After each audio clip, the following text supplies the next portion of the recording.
근데 아이들은 물론 남편도 뭐 하나 제 맘대로 되는 게 없었어요. 그래도 남편보다는 역시 아이들인 것 같아요.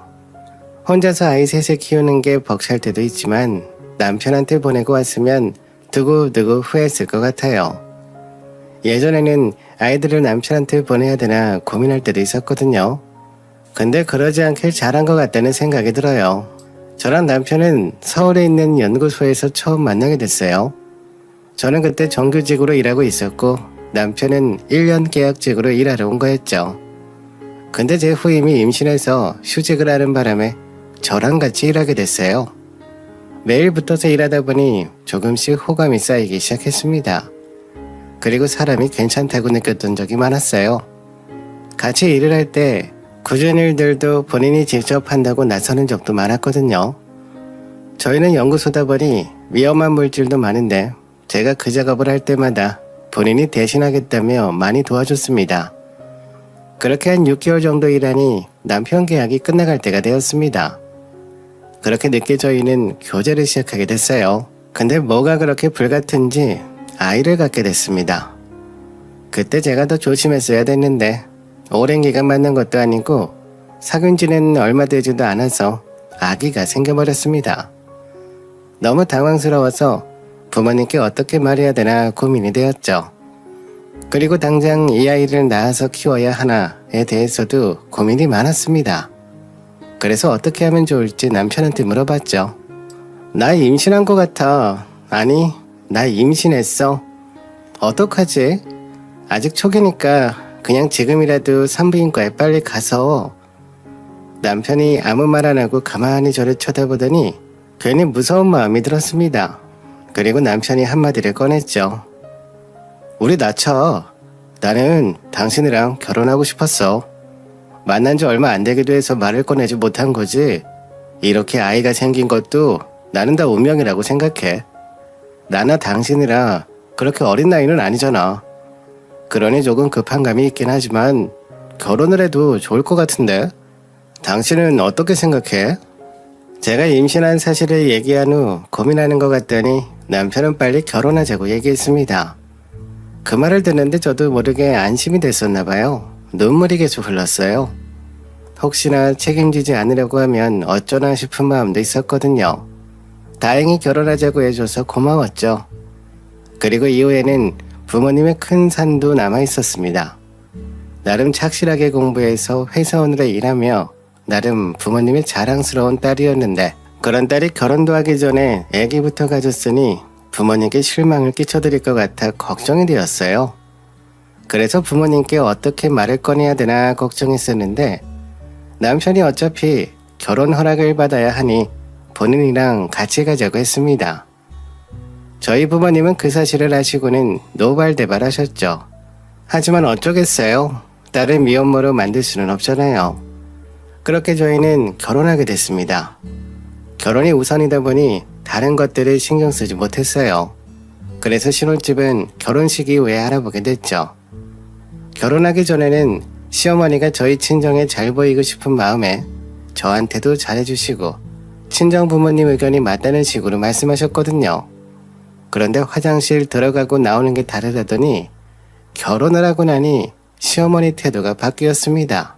아무래도 이제 결혼했으니 본인이 더 이상 맞춰주지 않아도 된다고 생각하셨던 것 같아요. 그러던 도중 남편이 저희 회사에서 일하기로 한 계약이 끝나게 되었고 그러다 보니 새로운 회사를 알아봐야 됐죠. 그래서 내 회사도 그렇고 남편 회사도 움직이기 편한 지역으로 신혼집을 알아보게 됐습니다. 서울은 확실히 다양한 회사가 있긴 하지만 거주하기에는 물가는 물론 집값도 너무 비싸서 엄두가 안 나더라고요. 그래서 그나마 가까운 용인 혹은 수원 쪽으로 찾아보고 있었고요. 그런데 용인도 생각보다 가격대가 높아서 수원 쪽으로 마음을 기울고 있던 상황이었어요. 근데 이 소식을 들은 시어머니가 저희를 불러서는 신혼집을 시댁 근처로 잡으라고 한마디 하셨어요. 너희 신혼집을 수원으로 알아보고 있다며? 그러지 말고 우리 집 근처로 와. 그래야 나중에 너희 애 낳고 돈 필요할 때 내가 도와줄 수라도 있지. 너희 친정이 천안이라 회사에서 더 멀어지잖아. 회사 옮길 것도 아니라며. 그리고 아들도 이제 새로 취업하고 그러면 정신없을 텐데 도와줄 수 있는 사람이 옆에 있는 게 편하지. 그렇긴 한데 수원 정도면 회사 다니는 길도 좋아서 힘들지 않거든요. 그리고 왜 우리 집 근처에 안 온다는 거야? 내 딴에는 잘해주려고 그런 건데. 그래, 너희 마음대로 해라. 연고도 없는 지역에 가서 고생해봐야 어머니가 예전에 말씀하신 게 옳았지 할 거다. 시어머니는 수원에 신혼집을 잡지 말고 계속해서 본인 집 근처로 오라고 하셨습니다. 솔직히 가기 싫었어요. 결혼한 주변 언니들이 시댁은 멀수록 좋다고 했거든요. 근데 멀어지기는커녕 가까워지니 걱정이 많았죠. 근데 연고도 없는 수원으로 이사 갔다가 정말 아쉬운 소리 하게 될 때가 있을까봐 시댁이나 친정 근처에 사는 것도 좋겠다는 생각이 들었습니다. 그렇게 고민하고 있는 도중 남편도 시댁 근처에 신혼집을 잡자고 하더라고요. 내 생각에도 엄마네 근처에 신혼생활 하는 게 나중에 우리 아이 태어나고 나서도 도움을 많이 받을 수 있으니 더 좋을 것 같아. 종종 엄마한테 애 맡기고 우리끼리 데이트도 할 수 있고, 그리고 당신도 어차피 일할 거잖아. 그러니까 도움받을 수 있는 곳에 우리 신혼집을 잡는 게 낫지 않겠어? 그렇긴 한데 솔직히 나는 시어머니 근처에 사는 거 걱정돼. 이번에도 결혼식하고 난 후에 은근히 나를 대하는 태도가 달라지셨단 말이야. 지금이야 우리가 가까이 살지 않아서 간섭을 못 하시는 걸 수도 있는데 가까이 살면 오히려 시어머니랑 사이 안 좋아질 수도 있잖아. 그리고 수원에서 우리 회사로 바로 가는 통근버스도 있는데 일산은 그런 거 없어서 내가 자차로 운전해서 다녀야 돼. 짧은 거리도 아니고 왕복 3시간 정도 걸릴 텐데. 당신이 어떤 부분을 걱정하는지는 알겠는데 괜히 엄마랑 사이 틀어져서 좋을 것도 없잖아. 우선 엄마 근처에서 신혼생활 하다가 정 안 맞으면 그때 수원으로 이사해도 되니까. 지금도 엄마가 얘기한 대로 안 한다고 해서 삐지셨어. 그렇게 신혼집을 알아보는 과정에도 조금 삐걱삐걱했습니다. 저는 아무래도 아이를 낳아야 되니 친정 근처로 가고 싶었거든요. 근데 남편도 신혼집 위치가 정확하게 정해지지가 않으니 계속해서 새로운 직장을 알아보기가 어려운 상황이었습니다. 그러니 시어머니가 저한테 따로 연락하셨어요. 아직도 신혼집 위치 못 정했니? 내가 이번에 너희 궁합도 볼 겸 아들 회사 때문에 걱정이 돼서 점이나 봐야겠다 해서 보러 다녀왔는데 너가 남편을 잡아먹는 상이라고 하더라. 우리의 복을 다 네가 가져간대. 이런 순환을 끊으려면 너가 시댁 근처에 살아야 한다더라. 그러니까 잔말 말고 우리 집 근처로 이사해. 너가 그걸 빨리 정해줘야 우리 아들도 그 근처에 회사를 알아봐서 들어가든지 할 거 아니야. 시어머니는 점을 보고 오셨다고 하면서 저한테 신혼집을 시댁 근처로 하라고 하셨습니다. 그래서 우선 살아보고 나중에 다시 이사하면 되겠지라는 생각에 시댁 근처로 신혼집을 계약하게 됐어요. 이 소식을 들은 친정엄마는 걱정이 많으셨죠. 시댁 근처로 가서 신혼생활하는 거 괜찮겠어? 엄마는 걱정된다. 너희 시어머니가 호락호락해 보이지도 않고 괜히 너 고생만 하는 거 아니야? 같이 사는 것도 아니고 뭐 어때? 그리고 괜히 엄마네 근처에 가서 친정에 애 맡겨서 엄마 고생시키는 것보단 나아. 시어머니가 애도 종종 봐주신다고 하셨으니까 걱정하지 않아도 돼. 엄마 딸 똑똑하잖아. 빨리 애기 낳고 복직해서 일해야지. 그래, 우리 딸 여태까지 잘해왔으니까 엄마는 믿어. 언제든 엄마 도움 필요하면 얘기하고. 몸은 요즘 어때? 뭐 먹고 싶은 거 있어? 엄마가 좀 만들어서 보내줄까? 시댁 근처에서 신혼집을 잡고 몇 달 회사를 다닌 후 출산 휴가를 냈어요. 우려했던 것과는 다르게 시어머니가 저희 생활에 신경을 안 쓰시기도 했고 종종 반찬 같은 것들을 만들어서 보내주시다 보니 시댁 근처에 사는 것도 생각보다 괜찮다는 생각을 했습니다. 그리고 아이를 낳은 후 1년 정도 저희가 키운 후 저는 복직을 했어요. 복직 신청하고 승인받은 날 얼마나 기뻤는지 몰라요. 물론 내 아이도 너무 소중하고 가치 있는 시간이 감사했지만 너무 힘들었거든요. 차라리 일을 하고 싶을 정도였어요. 왜 복직하고 돌아온 선배들이 왜 그렇게 얼굴이 좋아 보였는지 알겠더라고요. 저도 아이만 키우다 보니 차라리 일하러 나가고 싶을 때가 한두 번이 아니었거든요. 혹시나 안 되면 어쩌나 걱정이 많았지만 다행히 어렵지 않게 복직이 승인됐습니다. 그렇게 복직이 확정된 후 시어머니께 아이를 봐달라고 말씀드렸죠. 아직 어린이집을 보내기에는 어릴 것 같다는 생각이 들었거든요. 그리고 남편도 그때 막 다른 회사를 입사했을 때라 여유가 없었어요.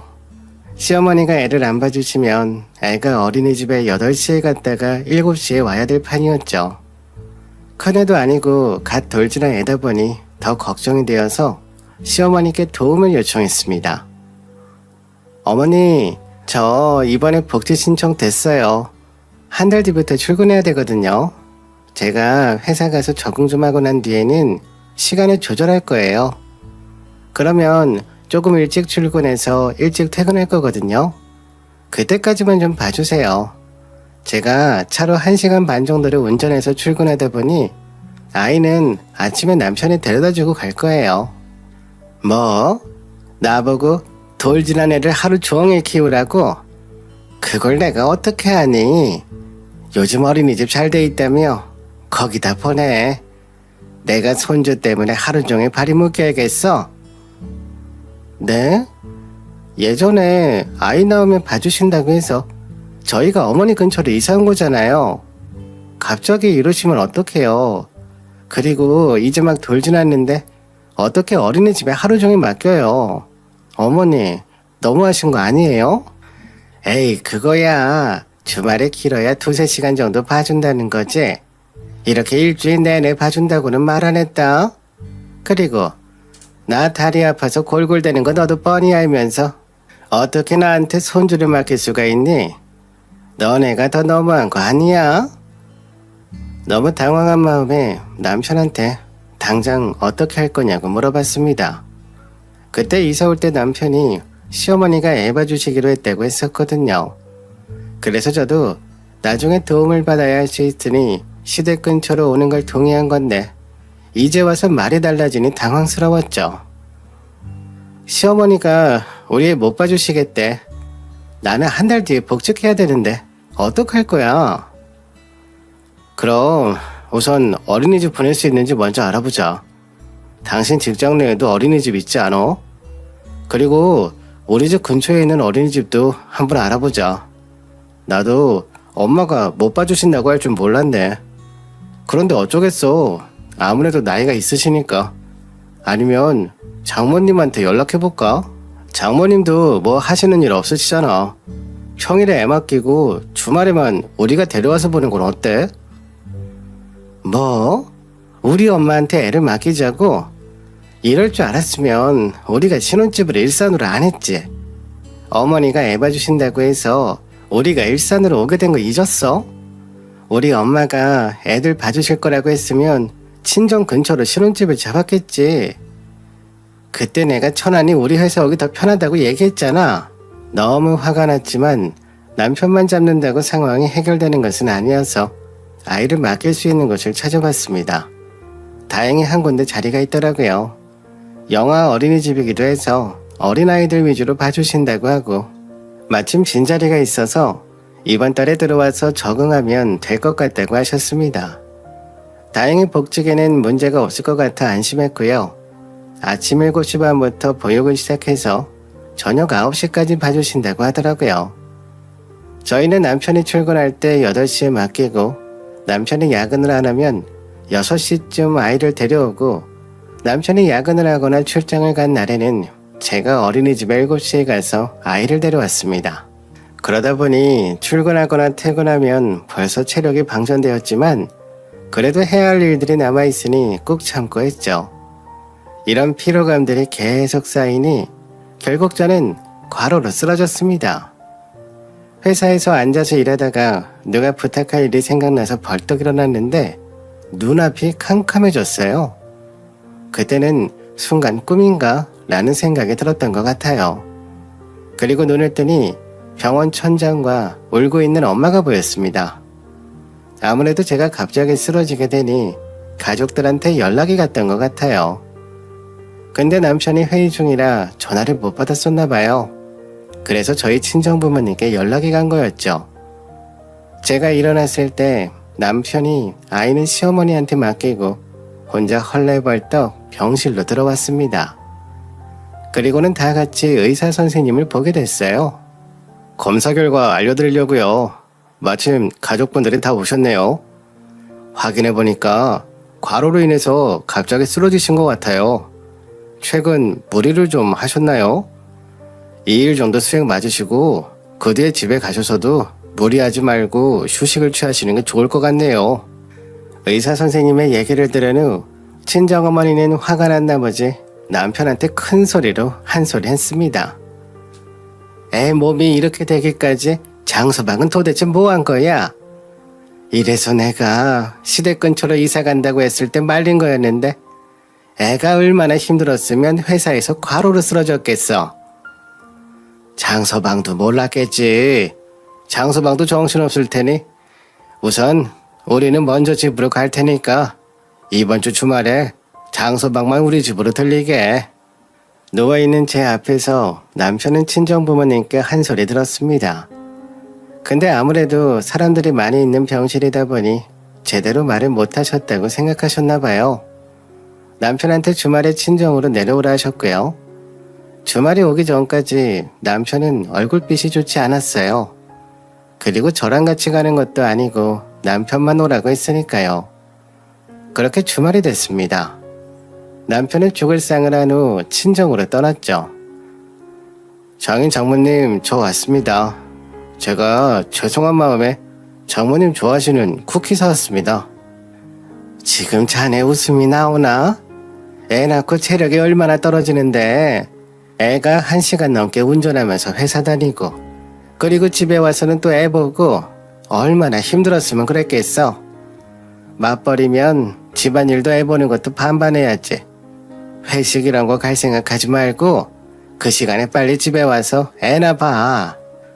장모님, 제가 그래도 많이 도와줬는데. 장서방, 도와주는 게 아니라 내 일처럼 해야지. 걔가 예전에 공부하다 쓰러지겠다 싶었을 때도 괜찮았었는데 얼마나 힘들었으면 회사에서 쓰러졌겠나. 자네도 이제 아빠가 돼서 알 거라고 생각한다. 한 번 더 내 딸 쓰러졌단 소리 들으면 각오하게. 그렇게 남편은 저희 부모님께 호되게 잔소리를 듣고 왔습니다. 혼자 다녀와서 아무 음식도 안 먹고 누워만 있길래 제가 괜찮냐고 물어봤죠. 부모님이 뭐라고 많이 하셨어? 당신 싫어서 그런 거 아닌 거 알지? 내가 이번에 과로 때문에 쓰러지고 그래서 그런 거야. 나도 알아. 근데 내가 여기서 더 어떻게 도와줘? 당신이 오전에 애 어린이집에 보내면 내가 데려오고 도와줄 수 있는 부분이 있으면 항상 도와주잖아. 여기서 내가 어떻게 더해줘?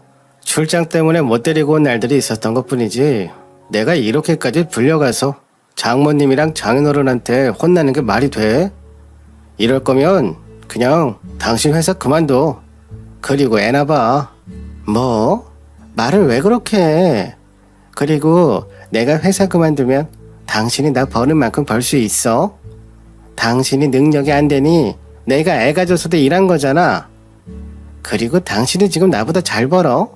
그것도 아니잖아. 당신이 돈 많이 벌었어 봐. 내가 이렇게 과로로 쓰러지나? 저랑 싸우던 남편은 더 이상 할 말이 없었는지 갑자기 옷을 챙겨 입고는 밖으로 나갔습니다. 저도 너무 화가 나서 얘기하긴 했지만 화가 좀 내려가니 너무 심한 말을 한 건 아닌가 싶었어요. 남편이 저보다 돈을 잘 못 버는 부분에 대해서 스스로 힘들어했던 적이 있었거든요. 순간 그 말은 하지 말할 걸이라는 생각이 들었습니다. 그건 제가 너무한 것 같아 남편이 오면 사과하려고 했죠. 남편은 나간 지 1시간 정도 뒤에 들어왔고요. 남편을 보자마자 제가 먼저 사과했습니다. 미안해. 내가 너무 심하게 얘기한 것 같아. 애나 보라는 말에 나도 웃겼던 것 같아. 그리고 나 당신이 돈 못 번다고 생각 안 해. 아까는 내가 너무 생각도 안 하고 말한 것 같아.